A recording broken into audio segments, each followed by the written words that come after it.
Salut tout le monde, c'est Xakarasi. Aujourd'hui on se retrouve pour la preview de NXT TakeOver Philadelphie. Je la sors un peu tard, c'est vrai, mais en ce moment je avoue que je suis ultra occupé et qu'en plus j'apparais sur d'autres vidéos de gens. Et tellement je suis occupé, j'apparais même pas sur toutes les vidéos. Par exemple, je suis pas sur la preview de Zora, ni du Rumble, ni de NXT TakeOver. Par contre, j'annonce de suite que je serai en live pour, alors, on va dire... TakeOver sûr à 100% et le Royal Rumble sûr à 99% parce que je suis jamais à l'abri que je m'endorme, donc que j'y sois que pendant demi-heure si le show est merdique, et je suis pas à l'abri que Mako ne me respecte pas, surtout à cette période. Bref. En tout cas, normalement, voilà, je suis là, et même si je suis pas, il y aura live sur la chaîne de Zoran. Mais voilà, comme je viens de le dire, je devrais être là à 99% sûr. On va commencer par le premier match de la soirée. Ben voilà, premier match de la soirée, pas d'enjeu encore, même si il n'y en a pas beaucoup des matchs qui n'ont pas d'enjeu, et c'est aussi... donc c'est le seul match qui n'a ni enjeu ni stipulation, donc ça nous promet une belle carte. Le Velvet in Dream affronte Kaiju Sono. Alors je vois la victoire du Velvet in Dream puisque je pense que Kaiju Sono est concrètement venu ici voilà, pour faire pour Jobé perdre face à quelques mecs, les mettre en avant et ensuite devenir entraîneur. On l'a vu, il a fait perdre Lars Sullivan. Velvet in Dream, pour son premier match en pay-per-view, il a perdu face à Aleister Black, mais dans un match où il s'est bien défendu. Et franchement, on a vu qu'il avait du potentiel. Et du coup, je pense que ce match-là devrait être bon, bien meilleur que le Lars Sullivan Kaiju Sono. Et voilà, c'est l'occasion de le faire gagner un match par contre cette fois, parce qu'il faut le crédibiliser le mec quand même, si on veut qu'il ait une bonne carrière quoi, tout simplement. Sinon ça va faire Tyler Breeze le mec. Ou Teddy Ninja, au choix. Du coup, je pronostique le Velvet in Dream dans un match qui sera, je pense, convenable. Et voilà, donc pour Kaiju Sono, ça emmerde un peu. Honnêtement, j'aurais bien aimé le voir avoir, peut-être pas un run à NXT pour un titre, mais un run à main roster, soit par équipe avec un jeune, ce qui aurait été pas mal du tout, soit voilà, pour un titre US, un titre ici, ce serait bien, parce que du coup, Kaiju Sono, c'est un putain de talent, qui c'est raw quoi, et le mec a jamais été champion à la WWE, donc ça c'est dommage. Mais bon.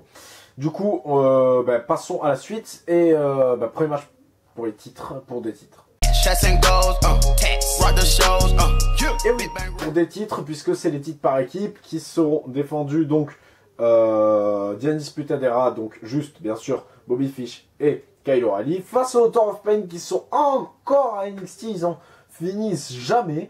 Et ben là, cette fois je les vois perdre, et je pense, et j'espère aussi d'ailleurs, que c'est la DRDR et l'Author of Pain, voilà, perdent, on n'en parle plus, et on les envoie dans le main roster après Mania, ou pendant le Rumble. Et ça serait pas énorme qu'ils arrivent pendant le Rumble, genre un arrive assez tôt et l'autre un peu plus tard, enfin, ils arrivent tous les deux pendant le Rumble, ça serait fantastique, et ils font un carnage, quoi, ce serait énorme.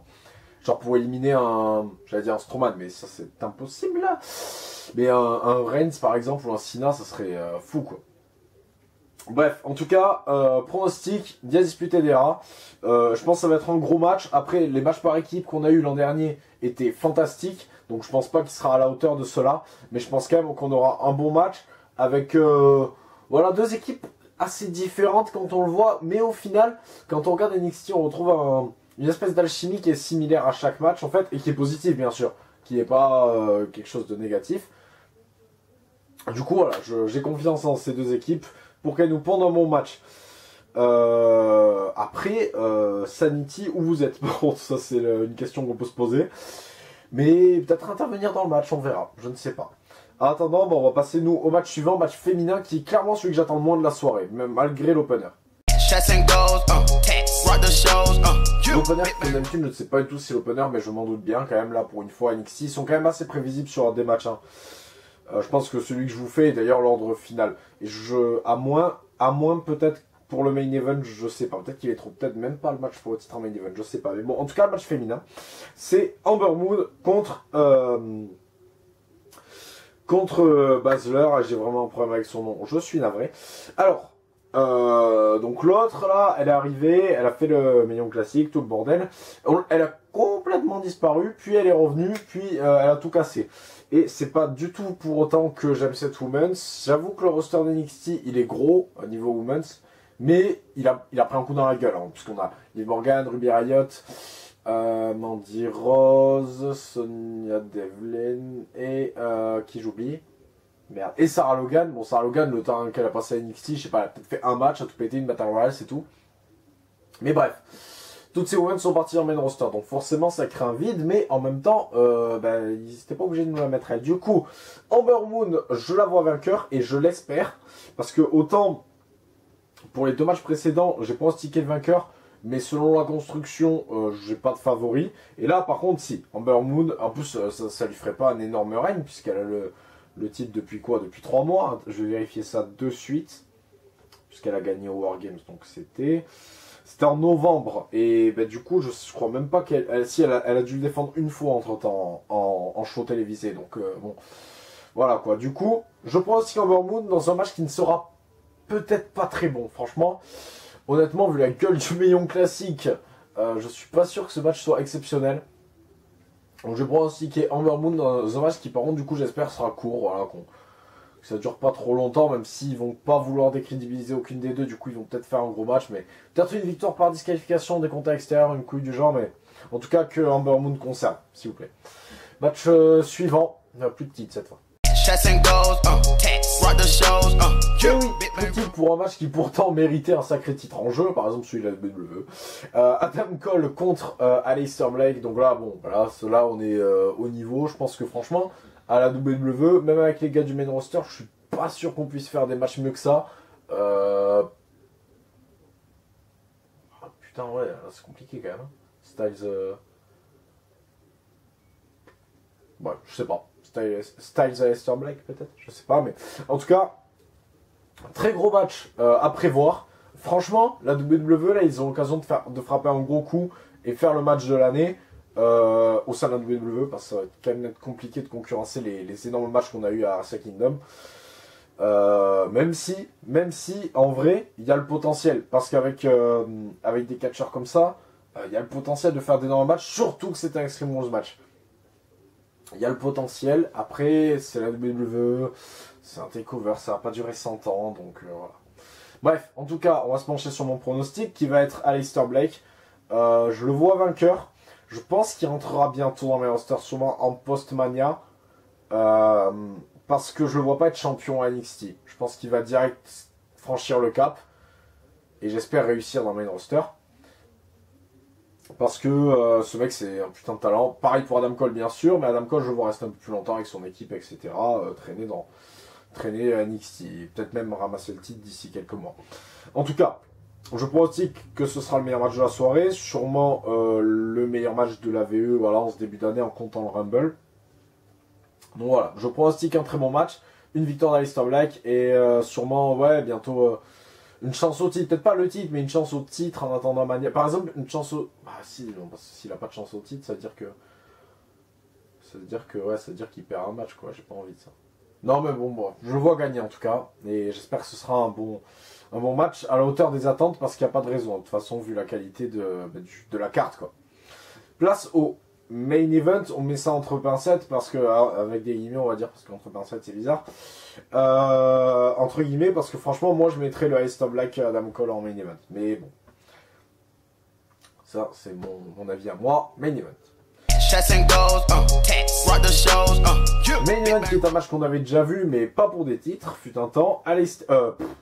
Johnny Gargano affronte Andara Fianarmas pour le titre NXT. Alors, Almas champion, j'étais chaud, je le suis un peu moins, j'avoue, mais là, contre Gargano, ça peut donner quelque chose de très très bon. Alors, je vais m'avancer sur un truc.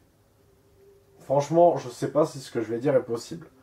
Mais si c'est possible, c'est ce que je vois. Je vois une intervention de Tommaso Ciampa. Je ne sais pas dans quel état il est actuellement. Je ne sais pas du tout s'il est apte à catcher ou pas. Mais je vois son intervention pour coûter le match à Johnny Gargano. Et relancer la rivalité que tout le monde attendait et que finalement a flop. Même si bon, on aimait bien le tag team quand même. Mais du coup, je vois Almas conserver. Legit, par un tombé ou une soumission. Mais dû à une intervention. Parce que déjà, il y aura la manageuse. Et en plus, du coup, se rajoute pour moi Ciampa. Possiblement. Du coup, je vois Almas conserver dans un match qui peut être très bon. Très bon même. Mais qui, je pense, sera juste bon. Ouais, bien bon.